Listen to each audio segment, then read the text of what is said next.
What's up, space pirates? This is your Admiral, the compassionately cold-hearted Dr. Disaster, and they say that the definition of insanity is doing the same thing repeatedly and expecting different results. And at this point, I'd say that the Warner Brothers gaming division seems to be fitting that bill completely, because news is that they are in the process of developing another AAA live service game based on DC Comics. You can't fix stupid. As I'm sure that most of you remember, last year the Galaxy Brains over at Warner tried this very same concept to cataclysmic results. Suicide Squad Kill the Justice League was one of the most unappealing games that has come out in a long time. As you can see here on the Steam charts, nobody played this game at all. They ended up reportedly losing $200 million on the game,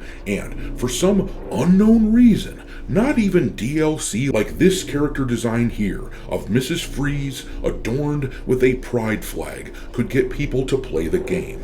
We, the gamers, looked at this shit and said, "Ha! Gay!" And yet, Warner's game division is of course very capable of putting out massive blockbusters that aren't live service slop that people really enjoy. Look at Hogwarts Legacy and how well received that game was. You would think that they'd see the response to Hogwarts, and when they decided to make their next DC title, they'd try to stylize it after that. But instead, they decided, no, let's not do this. Warner has decided to combine two failed elements into one big calamity bomb. They are taking the studio, Warner Brothers Montreal, which is responsible for Gotham Knights, which was very poorly received by gamers and critics alike when that released a few years ago, but they are taking the studio that made that and pairing it with the same live service concept that worked like shit for Suicide Squad Kill the Justice League. I may be an idiot, but I'm not stupid. Wrong, sir. Wrong.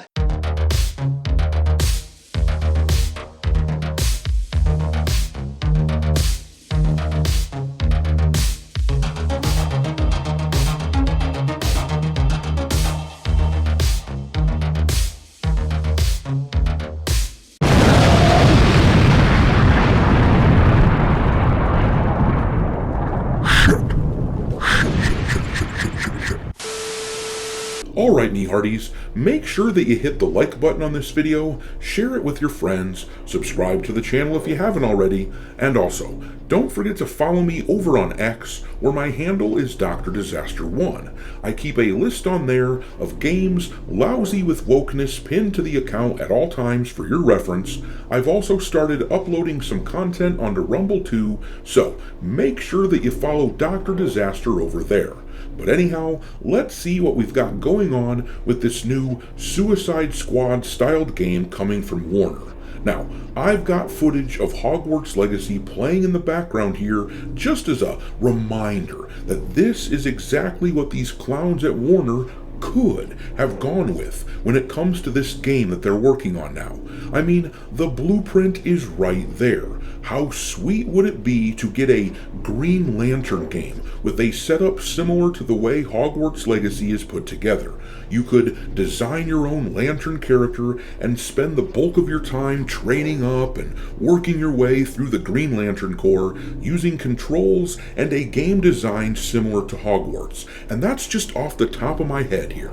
We don't know exactly what specific IP they are using from the DC brand, but I'm sure that Warner has it in their heads that the only reason that Suicide Squad Kill the Justice League failed was because of the characters that they chose to focus on, as if millions of people don't absolutely love the Suicide Squad IP. But let's read about their plans in this article here from Rock Paper Shotgun. It says, Warner Brothers games aren't pushing the brakes on games with live service elements anytime soon, despite the whole Suicide Squad Kill the Justice League debacle. A new job listing at Gotham Knights studio Warner Brothers Games Montreal suggests their upcoming game will have at least some of those long-term servicey bits to it, or at the very least, its executive producer will need to be someone who knows what live services are and can do some live service strategizing.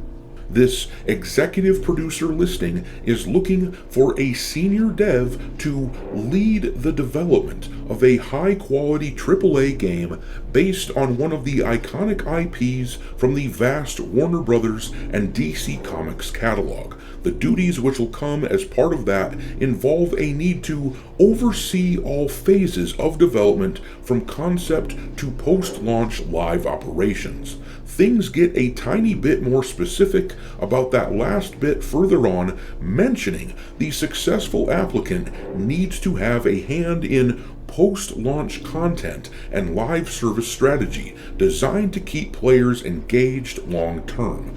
Deep understanding of the full game development lifecycle, including live services, is also listed in the qualifications and experience section in case those previous examples aren't enough mentions of the L and S words for you. Yeah, that sounds to me like this is all but a direct confirmation that this upcoming game is going to be more live service crap, despite the market repeatedly telling these live service games to go pound sand. And to make matters worse, it sounds as though they might be spending a pretty good amount of money to make this game.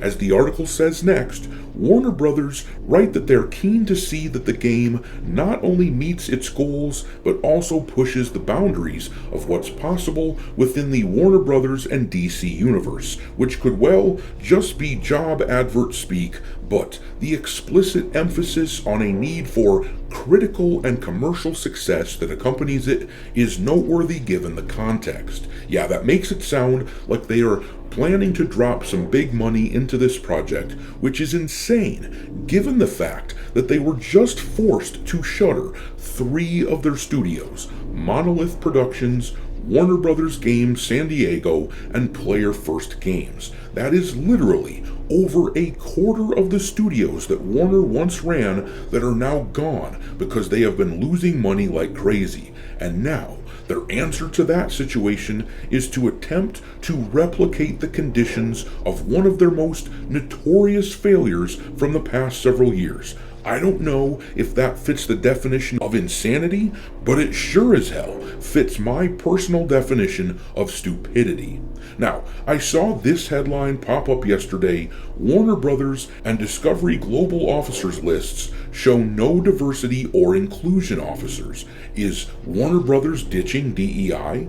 And I'm willing to bet that the answer to that question is categorically no. This is a company that has shown a complete unwillingness to change a damn thing, no matter how many failures they come across. They might hide their commitment to DEI shit, but they sure as hell will not axe it. I mean, look at what we had to talk about just a few days ago with the trailer for the Mortal Kombat 2 film.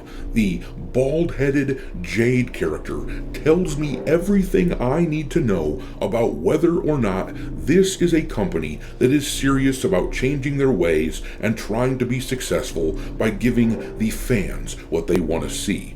But I'm going to leave it there. Drop your mockery of Warner Brothers games into the comment section below, and we will talk there. Thanks for watching, me hearties. If you haven't already, your Admiral is inviting you to subscribe to the channel and become a part of the crew. Life as a space pirate may not be glamorous, but there's always plenty of booty.